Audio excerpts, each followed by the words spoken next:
ओम गं गणपतये नमः। श्री गणेशाय नमः। आइए श्रवण करते हैं भाद्रपद में पड़ने वाली हरतालिका तीज व्रत की कथा, जिसके श्रवण से भगवान जगत के माता पिता गौरी शंकर की कृपा से सुख समृद्धि तथा अखंड सौभाग्य की होती है प्राप्ति। यह व्रत भविष्योत्तर पुराण में वर्णित है। इस व्रत को स्त्रियों को भाद्रपद के शुक्ल पक्ष की तृतीया को करना चाहिए और इस दिन व्रत करने से नारियां कभी वैधव्य का दुख नहीं भोगती हैं। भगवान महादेव ने स्वयं इस व्रत को पार्वती से बताया है कि तुम्हारी सखी के कारण तुमने ये व्रत किया और जिसके कारण तुमने मुझे प्राप्त किया। तो आइए श्रवण करते हैं। मंदार के फूलों की माला से गुथी बेड़ी और दिव्य वस्त्रों से सुसज्जित माँ पार्वती जी तथा जटाओं पर सुशोभित अर्धचंद्र कपाल की माला धारण किए हुए दिगंबर शिव को मैं नमस्कार करता हूँ। एक समय परम पवित्र भूमि कैलाश पर्वत पर विशाल वट वृक्ष के नीचे भगवान शिव, माता पार्वती एवं सभी गणों सहित अपने बाघांबर पर विराजमान थे। बलवान वीरभद्र, भृंगी, श्रृंगी, नंदी आदि अपने अपने पैरों पर सदाशिव के दरबार की शोभा को बढ़ा रहे थे। गंधर्व, किन्नर, ऋषि शिव भगवान की विविध अनुष्टुप छंदों से स्तुति गान कर विभिन्न प्रकार के वाद्यों को बजाने में संलग्न थे। उसी अवसर पर माता पार्वती ने भगवान शिव से हाथ जोड़कर प्रश्न किया, हे महेश्वर, मेरे बड़े सौभाग्य हैं जो आप मुझे पति रूप में प्राप्त हुए। क्या मैं जान सकती हूँ कि वह कौन सा दान पुण्य है जिससे मुझे आप प्राप्त हुए? आप अंतर्यामी हैं। तब भगवान शिव ने माता पार्वती की प्रार्थना सुनकर बोले कि तुमने एक उत्तम पुण्य संग्रह किया था जो एक अति गुप्त व्रत है, उसे मैं तुम्हें बताता हूँ। यह व्रत भाद्रपद मास के शुक्ल पक्ष की तृतीया तिथि का व्रत है। हरतालिका के नाम से प्रसिद्ध है। यह व्रत जैसे तारागणों में चंद्रमा, नवग्रह में सूर्य तथा वर्ण में ब्राह्मण, नदियों में गंगा, पुराणों में महाभारत, वेदों में शाम तथा इंद्रियों में मन, ऐसे ही श्रेष्ठ यह व्रत है। जो तीज हस्त नक्षत्र युक्त पड़े वह और भी महान पुण्यदायक होता है। ऐसा सुनकर माता पार्वती ने पूछा, महेश्वर, कब मैंने ये व्रत किया था? भगवान शिव बोले, हे पार्वती, भारतवर्ष के उत्तर में जो हिमालय पर्वत बड़ा ही श्रेष्ठ, नाना प्रकार की धन संपदा से, वनस्पति से युक्त है, जहाँ गंगा कल कल करती विराजमान रहती है, वहाँ के राजा का नाम हिमांचल था। वहाँ तुम उनके घर में भागवती रानी मैना से पुत्री रूप में आई थी। तुमने बाल्यकाल से ही मेरी आराधना आरंभ कर दी थी। कुछ आयु बढ़ने पर तुमने हिमालय की दुर्गम गुफाओं में जाकर सहेली के साथ मुझे प्राप्त करने के लिए 12 वर्ष का तप किया। तुमने ग्रीष्म ऋतु में चट्टान पर आसन लगाकर तथा वर्षा ऋतु में बाहर पानी में तप किया। हिम ऋतु में पानी में खड़े होकर मेरे ध्यान में संलग्न रहीं। इसी प्रकार 6 ऋतुओं में तपस्या कर ली और जब भी मेरे दर्शन न मिले तब ऊर्ध्वमुख होकर केवल वायु का सेवन किया। फिर वृक्ष के सूखे पत्ते खाकर शरीर को क्षीण किया। तुम्हारी इतनी कठिन तपस्या करने पर भी उपयुक्त समय की मैं प्रतीक्षा करता रहा। जब तुम्हारी तपस्या कठोर हो, तुम्हारे पिता के हृदय में तुम्हारे विवाह का विचार उत्पन्न हो। एक दिन तुमने तेजस्वी स्वरूप और तुम्हारी विवाह योग्य आयु को देखकर तुम्हारे पिता को चिंता होने लगी कि हमारी पुत्री के लिए वर कब मिलेगा।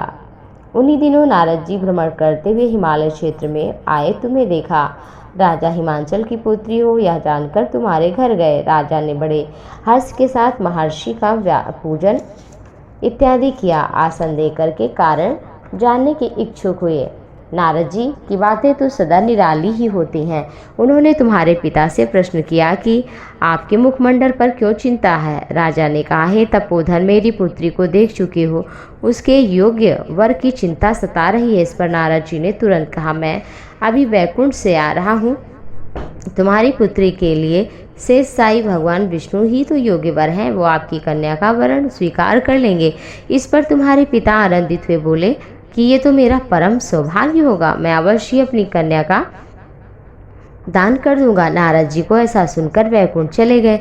इधर तुम्हारे पिता हिमांचल ने प्रसन्नता के साथ तुम्हें यह समाचार सुनाया कि विष्णु से तुम्हारा विवाह निश्चित हो गया है। ऐसा सुनते ही तुमने महान दुख में अपने को पाया और पिता के चले जाने के पश्चात व्याकुल होकर विलाप करने लगी, प्राण सोचने की त्यागने लगी। तभी तुम्हारी सखी ने तुम्हें इस प्रकार देखा तो कारण पूछा। तुमने सब कुछ बताया और कहा कि तुम जानती हो कि कैलाशपति महादेव के लिए तप किया है और मैं उनको पति रूप में मान चुकी हूँ, प्राण त्याग दूंगी और कुछ नहीं। सखी ने सांत्वना देते हुए कहा कि तुम प्राण त्यागने की क्यों सोच रही हो। आज मैं तुम्हें एक ऐसे स्थान पर ले चलूंगी जहां आपको आपके पिता अथवा कोई अन्य खोज ना सकेगा।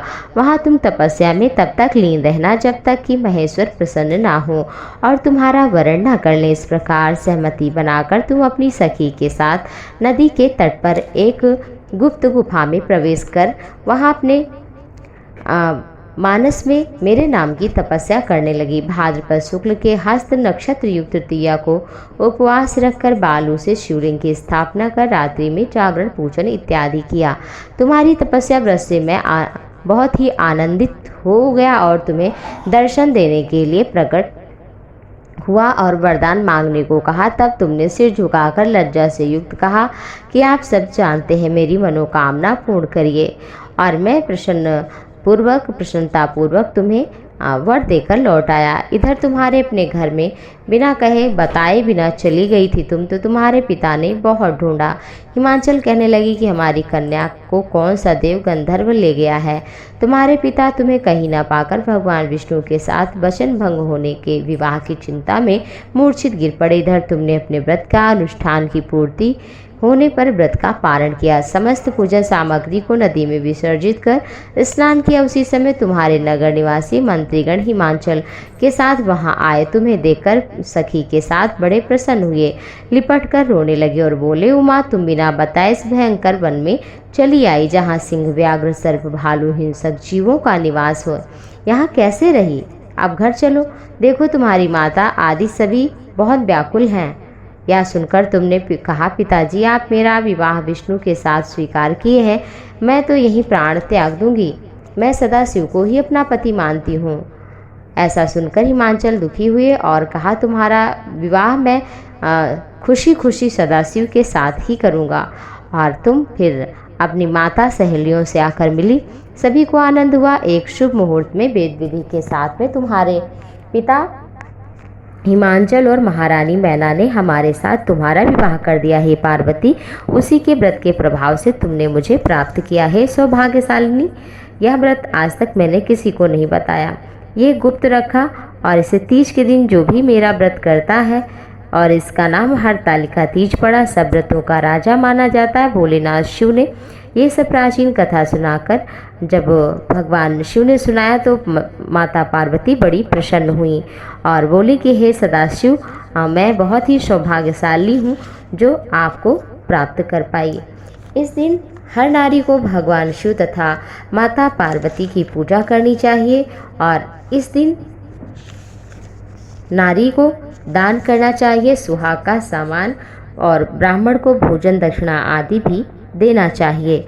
कन्याओं को ये व्रत सुंदर पति प्राप्त करने के लिए करना चाहिए और जो सौभाग्य नारी हैं उनको भी करना चाहिए।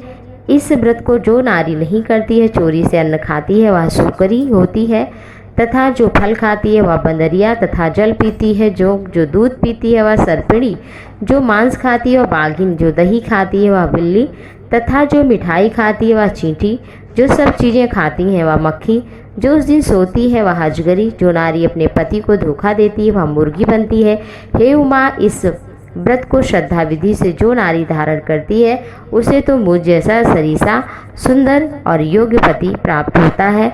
इसलिए नारी को अपने जीवन में सुख, सौभाग्य, उत्तम भोग प्राप्ति के लिए इस व्रत को नारियों को अवश्य ही करना चाहिए।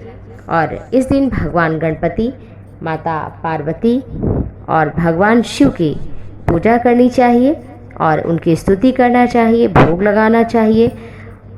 अधिक से अधिक समय भगवान के नाम में बिताना चाहिए। इस तरह से व्रत पूजन करने से निश्चित ही उमापति महादेव गौरी शंकर भगवान उसका कल्याण करते हैं, मंगल करते हैं और उसके जीवन में शुभ करते हैं। कर्पूर गौरम करुणावतारम संसार सारम भुजगेंद्रहारम सदा वसंतम हृदयारविंदे भवम भवानी सहितम नमामि। नमः पार्वती पतये। हर हर महादेव। ओम नमः शिवाय।